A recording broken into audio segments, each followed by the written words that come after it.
It's funny that we give stuff to people during the season, and he literally gave his life for us.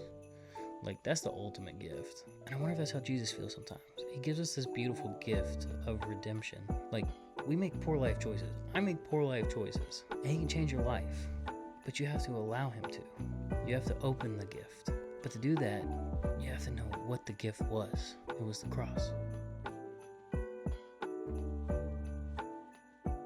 Hey guys, I want to welcome you to the lesson today and just talk to you for a couple minutes about what's been on my mind lately, right? We're coming into Christmas and the season of giving, and it's been getting more stressful and more stressful the closer that we get to the holidays. And every year it seems like I tend to always forget the reason for the season. We talked about this last week, but I want to get a little bit more focused on it and kind of share my thoughts of what's been going on this week. Today I actually got to go to a candlelight service, and if you've never been to a candlelight service, it's amazing, right? You have this little white candle, it's unlit, and there's this one candle that's like sitting in the center of the stage that's lit. And then the pastor will light his candle, and then he'll pass it to 2 or 3 people, and they spread it across, and all of a sudden someone next to you has that light, and they tap it onto yours, and now your candle's lit, and you turn around and pass it to all these people. And there was thousands of people at this candlelight service, and in under like a minute and a half, the entire room was lit up. And I think about that moment of how still it was, right? There was no chaos, there was no shouting, it was just you, the candle, and the people that kept leaning into the light, right? And they were passing it, and it's crazy. And my thought is that light spreads fastest when people lean into it.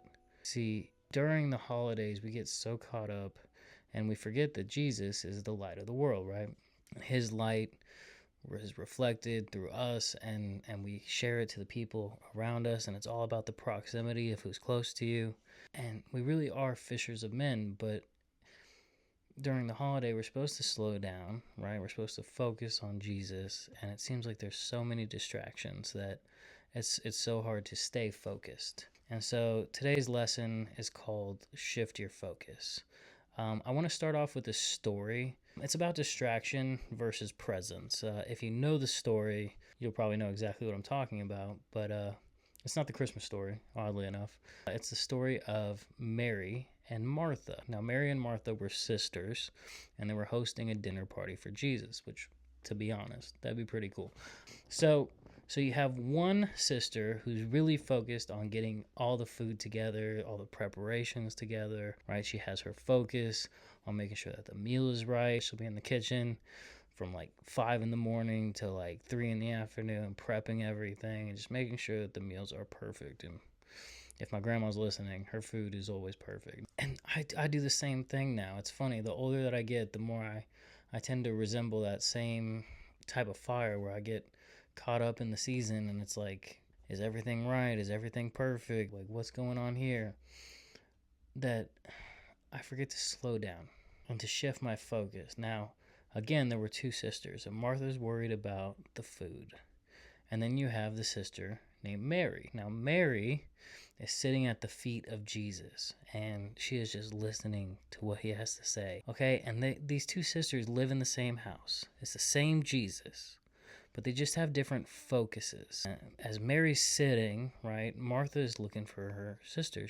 She comes out of the kitchen, and she sees that Mary's sitting at the feet of Jesus. Now, I want to be clear. Martha isn't doing bad things, right? Like, she's not sinning. She's cooking. She's doing what the necessary things are. Same thing for us through Christmas, right? We're wrapping the presents. We're putting lights on the tree. We're hanging ornaments. We're stuffing stockings. We're stuffing stockings. We're making sure that everything is right. If you have kids, you know what I mean. You're trying to make sure that everything is right. And she's doing the necessary things. And so this leads me to my key point. Distraction isn't sin, okay? It's just misplaced focus. And if that story doesn't sound like Christmas, I'm not sure what does.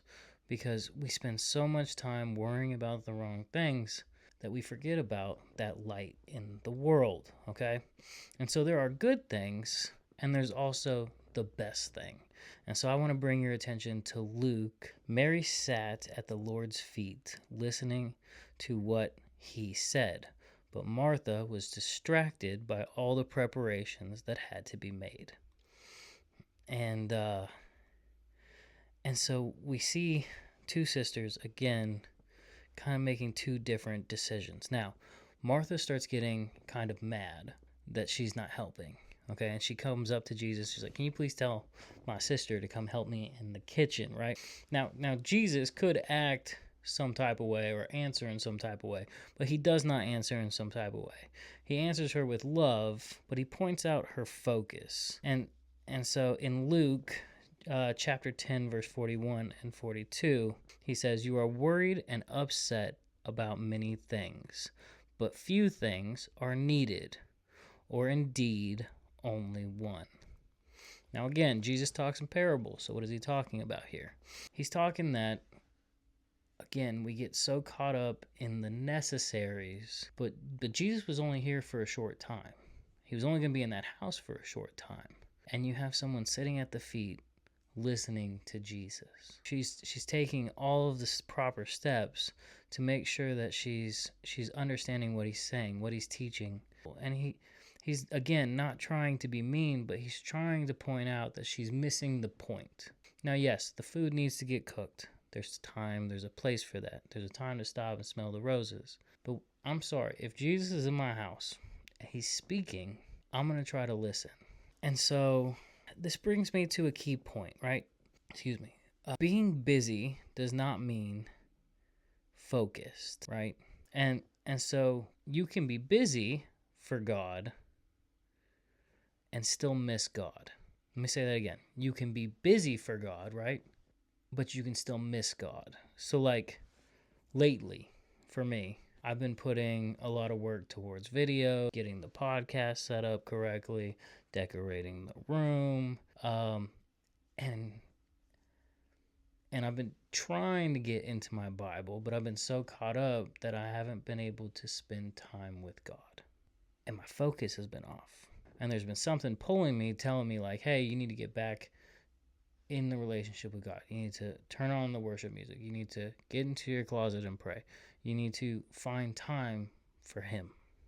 And with all of the things going on top of that, there's Christmas and cooking and picking up ingredients and wrapping presents. This is supposed to be a time for Jesus, and we found things to distract us.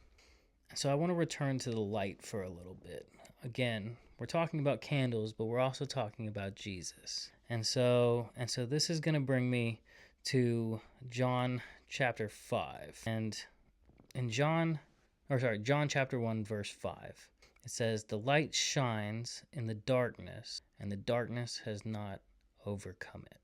We talked about this last week, right? When Jesus was born, darkness was on the move. Okay, the second that he touched the earth, people were worried about losing their throne.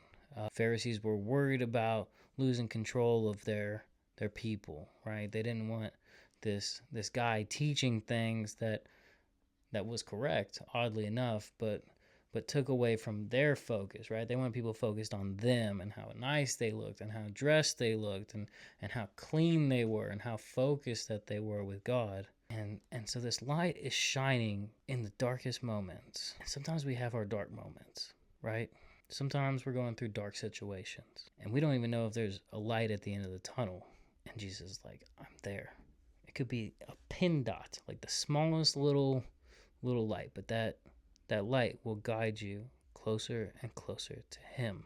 And if you're not looking for that light, you can miss it completely. And the light doesn't have to argue with the darkness. It just simply has to show up, because darkness never wins. If you're in a room and it's completely dark, what do? You turn a light on. And then the darkness, what? It disappears. Now, you might still have some shadows, but at the end of the day, the light always wins. And so that leads me to key point. Light doesn't compete, it overcomes. Jesus didn't have to compete with anybody. Everybody tried to compete with him and question what he had to say, but at the end of the day, he wasn't there to compete. He was there to save lives and bring people closer to him. Jesus didn't come in loud, he came in close. And so I keep talking to you guys about relationships with Jesus. What does that look like? What does that feel like? All right. I love this analogy. If you have a best friend, right, and you call them on the phone, and you can talk to them every single day. They know absolutely everything that's going on with your life, who you're talking to, who you shouldn't be talking to, why is that person even calling me, when's my birthday, what do I like, what are some of the things that I like to do, what makes me happy when I'm feeling sad, right? They start to know you. That same relationship with Jesus, when we're talking to him, when we're in praying without ceasing, when we're moving through our life and we're constantly connecting with him, we know that he's there, right? He might not physically be seen. However, he does show up. Ask Peter. We start leaning into God, okay? We start getting close to him. We allow him to know what's going on in our life. We keep talking to him about, hey, this is what's bugging me. This is the problems that I'm facing. This is what I need help overcoming, because he can constantly pull you out of the situations. For me, it was addiction for a very long time. I had the hardest time giving up drugs, but with God, it was easy. And I was doing everything on my own. I felt like I kept failing. And like, yes, I still mess up from time to time, not with drugs, but with other things. And he catches you, right? And he's like, hey, don't fall back into this. I know what you're going through. You talk to me, right? And so this leads me into Peter, okay? Again, we're talking about focus here. And so this story really leans into that. When focus is lost, fear is then found. And so this is the story of Peter walking on water. Now, if you follow the Bible, it's funny, it's written 2 times about Jesus walking on the water. The disciples are on a boat, okay? Jesus is supposed to be meeting them on the other side. And there's a storm that is raging on, and it's crazy. So much so that they feel like they're stuck. Like they keep getting whipped back, and they're supposed to be getting to the other side, but they just can't. And then all of a sudden, right? All of a sudden, that's always how God works. All of a sudden, they see what looks like a ghost in front of them. And like some of the disciples scream, "Ghost, ghost, no!" Like it's hilarious to me. And then all of a sudden they start recognizing that it's Jesus. And Peter says, "If it's you, allow me to walk on the water with you." And Jesus says, "Come." He gives them the authority, okay?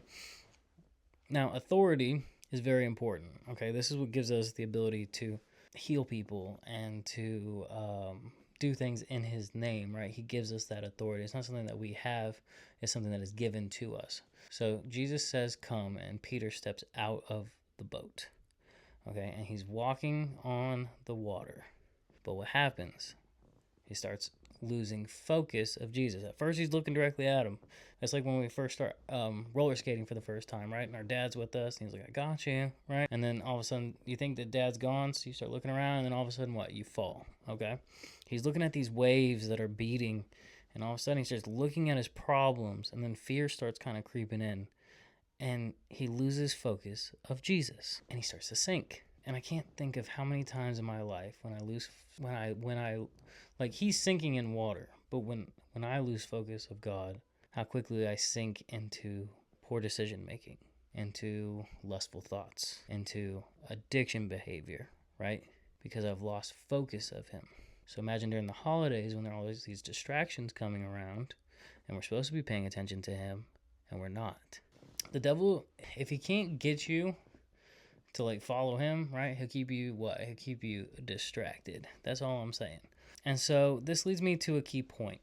When he saw the wind, well, let's go into Matthew first. So Matthew 14:29 and 30, it says, "When he saw the wind, he was afraid and began to sink." Okay? I mean, he's looking at the wrong thing, okay? How quickly are we like, "Oh, squirrel," right? Same concept. Peter's just Peter. And then he became afraid, and then he began to sink. We were talking last week about fear of losing things, fear of failure, fear of like just fear. We have phobias. People are scared of dinner parties and spiders. There's so much fear in the world, and it's a distraction. It keeps you distracted from the person that brings you peace. And so let me bring you to the key point. Fear follows a shift in focus. It's not that he wasn't looking at Jesus. I'm sure like in the corner of his eye he was, but his main focus was off of him. And when your main focus is off of him, you fall every time. You become fearful. It shifts. What are you focused on? Are you focused on wrapping presents, making sure that everything's right, making sure that you're, you got your schedules together, that I got to go to this house at this time, and I got to go to this house at this time? What are you focusing on? If it's Jesus, we're good. Good. If it's not, we got a little bit of a problem. Okay? So I want to talk about focus for a minute, right? Now, I don't know if you know this, but I'm a photographer. Everything we do, we try to take really classy photos. There's actually there's a whole bunch around the room. You can't see them, but when you are taking a picture, right, with a Canon or a Sony or whatever it is, a DSLR, right? A lot of people like to put it in autofocus, and it just takes a picture of everything. Everything's in focus from the front to the back. But what happens when you take everything into focus? When you're looking at everything, it pulls away from the subject of the focus. So what a lot of photographers like to do, what I like to do, is I like to find what's called the focus point, okay? And then you'll see a lot of really fancy photos where like the background tends to be blurred and the subject tends to be the center, or they use what's called the golden ratio, and they make sure that what people's eyes are attracted to is the focus point. Okay, now, Christmas time, same concept, okay? If we're trying to take everything in, right, we're going to lose focus of the subject. If we are spending time with God and we're switching our focus point, we're blurring out the background. Yes, there is a time for these things. There's a need for these things. But when we put Jesus as the subject, okay, this is going to be the priority. The Bible says in Matthew 6:22, the eye is the lamp of the body. What are we looking at? What are we focusing on? What are we surrounding ourselves with? A lot of you guys are dealing with addiction, okay? What I find myself when I was dealing with addiction was I was surrounding myself with people that were also trapped in addiction, okay? And then they'd be bringing stuff over to my house, and then I'd be focusing on them. When we're in Christmas time, same concept. There's all this noise. We need to dumb down the noise. We need to focus on the subject. And this is where the key point is. What you focus on shapes what fills you. Now, going back to Martha and Mary, right? Perfect example. Mary is focused on Jesus. There's all this other stuff happening around the house. Martha's cooking. I'm sure she's setting the table. She doesn't care. Focus on Jesus. And Martha, stressed out about all this stuff. What happens? Yeah, it's called anxiety. Oh, that's right. People are dealing with anxiety. Why do we have anxiety? What are you focusing on? If it's so much noise in the world and we don't know how to turn down the volume to it, that's where anxiety starts creeping in. That's where depression starts creeping in. That's where addiction starts creeping in. Focus on Jesus. We have to shift the focus every time. And so focus is a choice before a result. What do I mean by this? Focus is a decision. It is not a feeling. And I'm trying to describe it in a way that's easy to you. I have ADHD, so it makes it tricky. I'm not going to lie. Okay? Like, I'll be looking at one thing, then I'll be looking at another, right? But it's hard to focus. However, when I choose to focus on one thing, like I'm looking at the camera right now, all right? I'm choosing to look directly at you. It is a choice. What happens? A result will follow. And focus comes before peace, and focus determines direction, okay? We're supposed to be walking with God. That's what we're supposed to be doing, okay? Now, are we doing that? I don't know. Maybe we're too caught up with, oh, I have to go to work today. I don't have time for that. I got to drive to work, drive back home, got to pick up the kids from the school, got to turn down the volume on Jesus every time. And I promise you will see a difference in your life in ways that you cannot understand. Now, we're almost done. But I want to talk about fixing your eyes, okay? In Hebrews 12:2, it says, fixing our eyes on Jesus, the pioneer and perfecter of our faith. For the joy set before him, he endured the cross, scorning its shame, and sat down at the right hand of the throne of God. In Hebrews, it is telling us to fix our eyes on Jesus. He is the pioneer and perfecter of our faith. It's not a glance, it's not a look, it's not a check. It's like, we are dead set on him. Christmas time comes with distractions. It's normal. That's fine. Okay? But when we lose the meaning of the season and we forget that Jesus is the centerpiece, right? And all the food around it is the distraction. That's when we start losing ourselves. That's when we start losing the meaning of Christmas. That's when we start wondering, why doesn't it feel the same anymore? Why does Christmas feel different? That's why. It's our focus. How many times have I said focus in this lesson? Probably too many. Let's just be honest, okay? So, I want to bring you back to the candle, okay? One light changed the room. One candle spread across thousands of people, and it was insane to look at. I mean, it was one of the most beautiful things I had seen. Now, a lot of us think that we're the source, right? We're like, oh yeah, I passed that on to that dude, and he passed it on to that dude. No, it all started from one candle. And the crazy thing was, you just had to have one person close enough to the light to let it spread. Now, we're supposed to be bringing joy into the season. We carry a lot of weight, but Jesus is the light of the world. He always has. He always will be. This Christmas, don't just celebrate the light, okay? Sit with the light. Open up your word. See what God is trying to tell you. Where is he trying to lead you this year? Where has God been trying to take you? If you feel like there's something that he's been trying to lean you into, and you're like, oh, I don't have time for that, start asking him questions. What do you want me to do? Is there ways that you can send help? Can you bring the right people into my life that can help make this happen?